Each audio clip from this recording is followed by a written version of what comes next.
I come from a small mining town in Arizona where there's not a lot to do except hike. It was a good but boring area to grow up. Our population was small with little to no crime. My father owned the quarry where the majority of the community's economic strength came from. He left me a sizable inheritance after he passed away.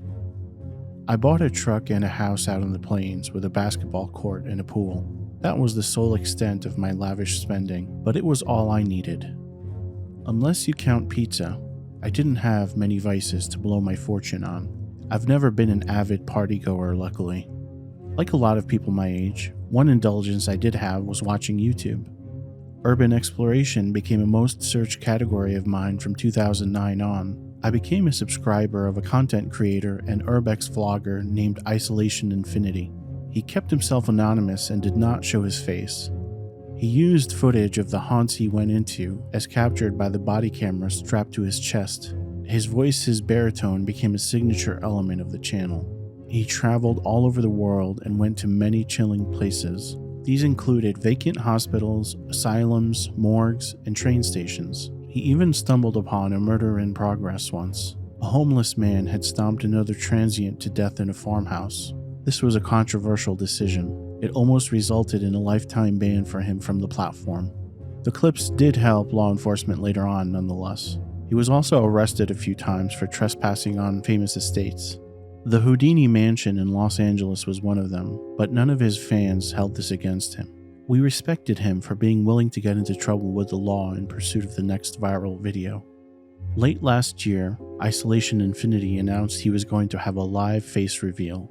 It was only going to be for his patrons, i.e. those who gave money to his Patreon account. I contributed funds to it on a monthly basis. I viewed him as a pioneer of this entertainment niche and did not mind sparing a little change. He emailed me and told me I was one of a dozen allowed to attend the live event.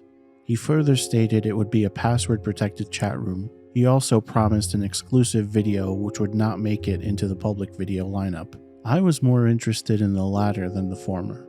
I never cared what his appearance was since I already had a vision of someone my age, in their mid to late 20s. It was hard to convince me he looked any different from the picture in my mind's eye. Still, I was not going to turn down the chance to find out. Being able to brag to his die-hard followers who did not get to experience it would be worth it alone.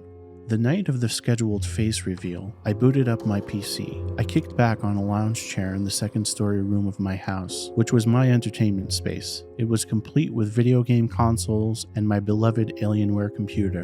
An open bag of pepper jerky and a bottle of ginger ale sat next to my keyboard. I went into my email. The password was in my inbox. I followed the link. It led me to the video of a room with nothing in it but a red wall and a baby blue frame. The caption, Isolation Infinity will be on shortly, rested at the bottom of the screen. I expected a home studio, and instead what I got appeared to be someone's dingy basement in need of a new coat of paint. What bothered me the most was the sound of heavy machinery whirring in the background. I wrote it off as bad plumbing.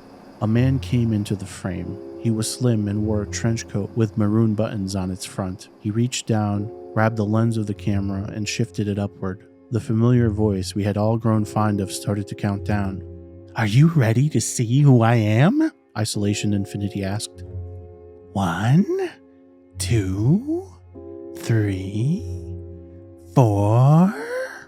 At 5, he hoisted it upwards and pointed it at his face. I froze. He looked nothing like what I had visualized. He was hairless, emaciated, pale, and had marble black eyes. He reminded me of Werner Krauss from the old German 1920 film, The Cabinet of Dr. Caligari. His mouth hung open and tilted to the side as if he could not control the movement of his jaw.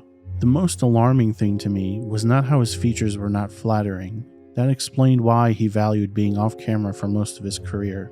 What upset me the most in the beginning was how the disparity in his perceived age made me feel lied to. He always told his fans he was a young man, like most of his demographic. The individual before me on the screen was in his 50s at the earliest. "I've been fantasizing about broadcasting this for a long time," he said as he licked his lips.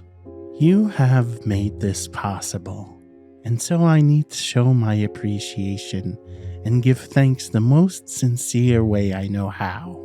He moved the camera to the left, and I could not believe what I saw. A woman in her 30s sat on a grimy floor, her head down from evident exhaustion. Rusted chairs circled her arms. She wore a tattered black top, as though someone's knife or nails had left wounds on portions of her torso. Stains were on her clothes. She had spent time in the dirt fighting someone or clawing her way out of a soil embankment before this. "Say something," he ordered her. "Tell them you can't wait to die." The blades of a chainsaw came into view and its motor revved. She whimpered with pain, and when she tried to murmur something, I saw blood drip from her mouth. I dragged the mouse cursor over to the right-hand side of the screen to see how many people were in the chat. The answer I received left me weak. No one else was there but me. The others had either left or were never there to begin with, and I was too stupid to notice until then. My heartbeat increased as I tried to close the window out. I could not. The X symbol on the right-hand side was visible but useless. It was like every virus-infected pop-up ad you could not escape from. "What?" Infinity Isolation asked. "You don't like it, Mark? Everything I do is to make my most devoted subscribers happy." A chill ran through me. He knew my name.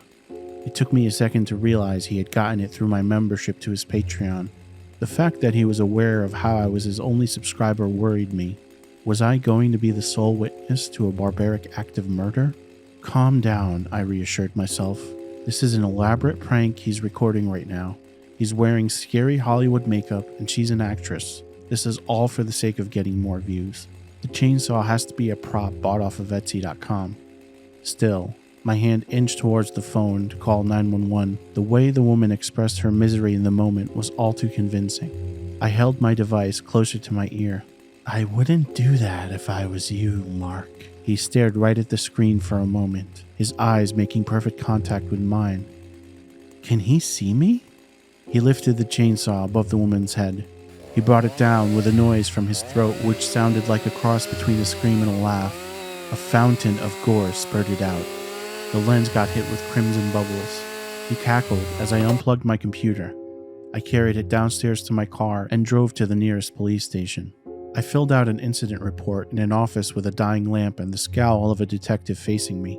He looked as though he would have rather been anywhere else but at work. For the first 2 hours there, I had to convince them that I was not a crazy person. They thought I was there to waste their time with a fanciful tale of my correspondence with some creep. "I hope it was all a hoax," I said. "If this is not real, no one would be happier about it than me. Here's my computer. See if you can't trace where he's at in case it..." I gagged before I could complete my thought. The idea of it being authentic was overwhelming. They had cybercrimes go over everything, and a few days later I got my PC back. It took about a week before I received a call from someone working the case. She was a homicide investigator named Samantha Brown. "We found the killer was streaming from a bunker in Virginia," she said. "It's an old fallout shelter abandoned since the Cold War. He calls himself the I-73 Butcher, since that highway is his preferred route. He uses it as a screen name on the dark web." "Infinity Isolation is a serial killer?" I asked, feeling a knot in my stomach. "No," she said.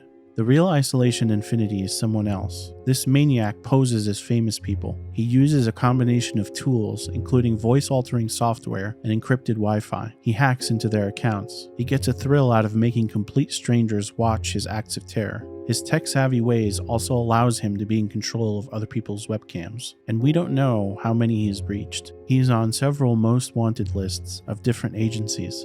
We've never found out what he looks like. The faces he uses on those terrible live streams are prosthetic. He has maintained stringent anonymity and avoided the news cycle. I'm sorry you saw such torment. The good part is you turning in your computer helped us at least find out his last known whereabouts. The scene's searched and we have some evidence. He's still out there somewhere? For now." I went to bed that night with a host of emotions.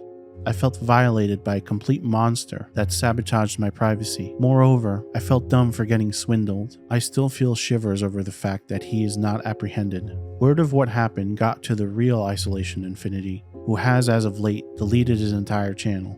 Many speculated on how victims mistaking him for an insane person perturbed him. Sometimes, as I lay my head up and drift off to sleep, I hear a noise by my window. I jump up and think it's a chainsaw. Thus far, It has been a neighbor's lawnmower every time. I hope it stays that way.